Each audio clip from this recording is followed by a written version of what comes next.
The weddings episode is finally here, and Sparkle Megan has given us an example of how they all went.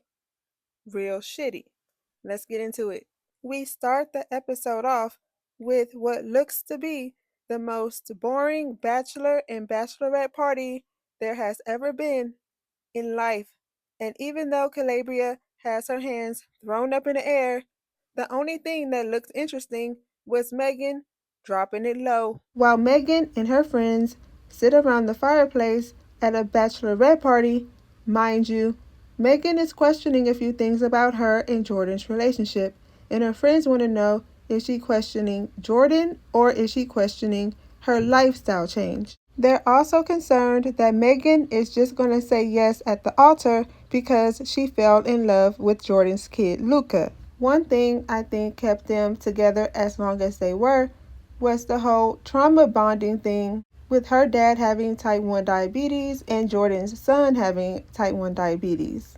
Then we have Allie's friends who are concerned about Anton being a truck driver of all things. They think him being a truck driver will ruin her reputation.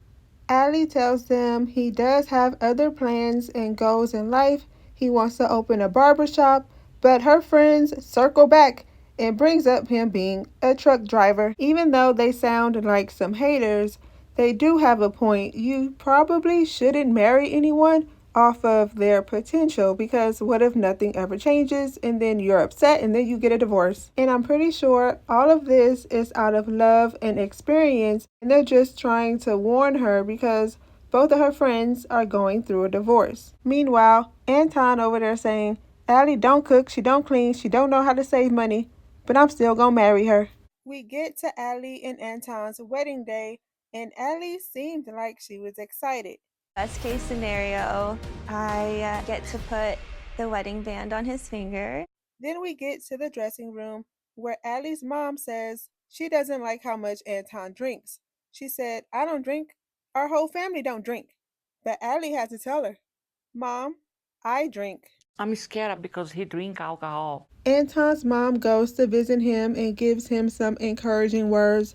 Then she goes to visit Allie, where she meets Allie's mom for the first time. Then her sisters come in the room to show her some love, except the one standing back there dressed like an Amish girl. Mean mugging. She's the one who doesn't approve of any of this. Any of this.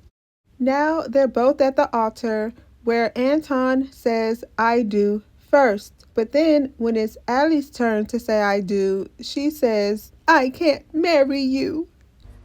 I can't be your wife. Honestly, when you start off a speech like this, who could be shocked that she said no? Oh, we've had disagreements, but I do think that we know the things that we need to know.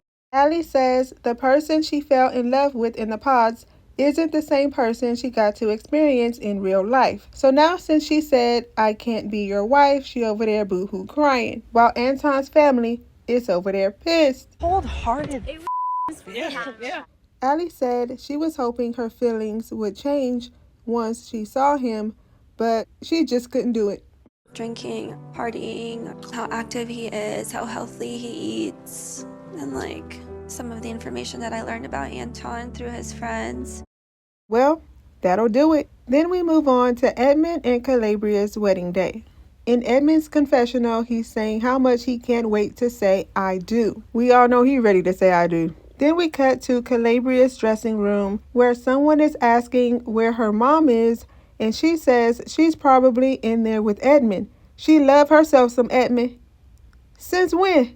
We didn't see this meetup. So while Calabria's mom is in there with Edmond, she's telling him how much she's excited. She can't wait. He's going to be a good husband. That's where we find out Edmond's mom cannot make it to the wedding due to personal reasons. Now, what kind of personal reasons she got going on? What can be more important than your son's wedding day? She's full of it. But that's all right. She don't even need to be there because this is where we meet Edmond's fifth grade teacher, the same teacher he says saved his life. She would give him extra credit so that his grades wouldn't fail and would even make sure he ate before he went home. The fact that Edmond calls her mom number 2 and maybe even mom number 1 is very telling of how his mother is. His 5th grade teacher, Miss Jessie, mom number 1 or number 2, even walked him down the aisle. God bless this woman.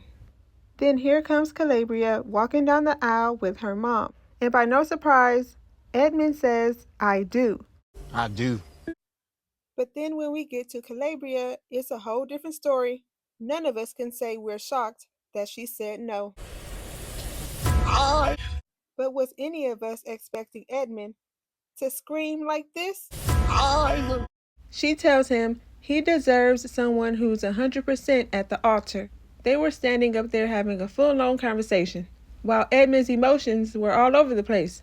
Edmond tells Miss Jessie he feels like this was his best chance. This is like my best chance. She was also over there spitting bars. She said, Calabria wasn't a diamond, maybe she was a sapphire. I want to know, if this is supposed to be Edmond's father, then why wasn't he over there consoling him? I don't even think this is his real daddy. Who is this man?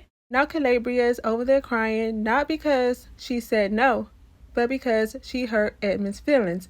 Well, if you really cared that much about Edmond's feelings, then you never would have made it to the altar. You should have told him that before y'all got there. She said if she would have said I do, then she would have been miserable. So you wasn't miserable up until the altar, girl? Then we get to Jordan and Megan, who's still at home.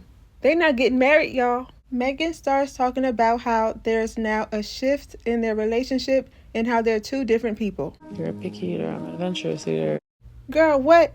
You're just now coming to that realization? Jordan's telling her, I don't understand why you chose me in the pods then.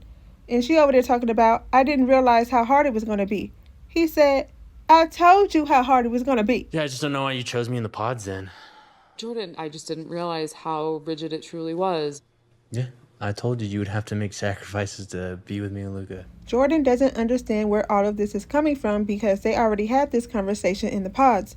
Now she over there acting dumb. He thinks if he was making enough money, then they would be getting married. And when asked if he had any regrets, he says he regrets introducing her to his son. Do you have any regrets? Yeah, I wish I didn't introduce her to my son. Megan says she never thought about how hard this would be, and she doesn't even know if she's meant to be a mother, since she want to be out here experiencing life. She don't want nobody holding her back. Okay? Honestly, this has me questioning if I'm even cut out to be a mom.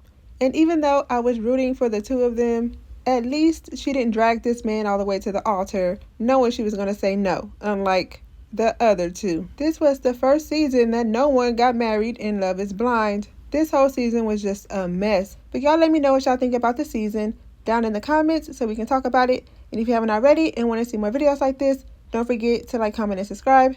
Thank you for watching this video, and I'll see you in my next one.